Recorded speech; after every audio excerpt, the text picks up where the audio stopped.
Zwetschgenkerne sind viel zu schade zum Wegwerfen. Willst du wissen, was du damit anstellen kannst? Und zwar habe ich jetzt hier ein sauberes Gefäß. Da kommt jetzt erst einmal eine Vanilleschote hinein, die ich vorher in der Mitte einmal durchgeschnitten habe. Dazu jetzt hier die Zwetschgenkerne. Die sind ganz, und das ist auch ganz wichtig, die dürfen nicht gebrochen oder angerissen sein. Die habe ich einfach von meinen Zwetschgen genommen, gewaschen und dann wirklich ordentlich durchtrocknen lassen. Das genaue Rezept findest du wie immer unten in der Beschreibung, kommt aber auch noch mal zum Schluss. Pausiere dann einfach das Video und mach dir einen Screenshot. Dann habe ich jetzt hier Kandis. Ihr könnt sowohl weißen als auch braunen Kandis verwenden.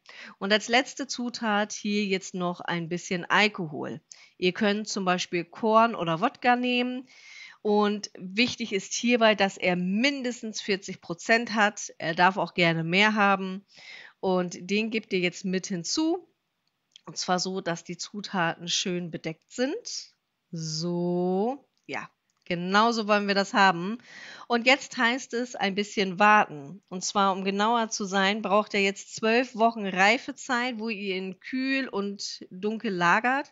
Ich habe den einfach in den Schrank gesperrt im Vorratsraum und so schön sieht er dann aus. Ich rühre das Ganze um und ich habe auch dann wirklich während dieser Reifezeit nichts gemacht. Also der stand da einfach vor sich hin. Ich habe mir dann das im Kalender eingetragen, wann er dann fertig ist zum Absieben. Und ich finde, das ist entweder ein schönes Geschenk oder man kann auch wirklich tolles Gebäck draus machen. Falls ihr da Wünsche habt, schreibt es mir bitte gerne in die Kommentare, wenn ihr da Videos zu sehen wollt, was man damit alles machen kann.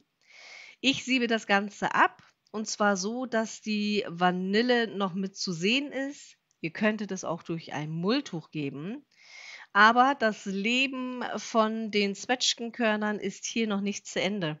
Ihr könnt sie einmal waschen, trocknen und dann zum Beispiel Wärmekissen damit herstellen. Und auch die Vanilleschote kann weiterverwendet werden. Entweder trocknet ihr sie und gebt sie dann in Zucker und habt einen schönen Vanillezucker oder ihr gebt sie dann in euer Vanilleextrakt, was ihr ja vielleicht auch schon mal zubereitet habt.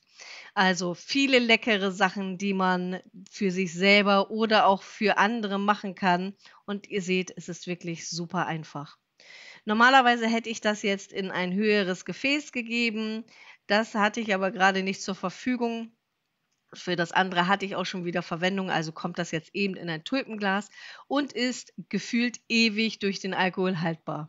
In diesen Videos sehen wir uns wieder. Ich freue mich schon sehr auf euch und sende euch liebe Grüße. Eure Emma.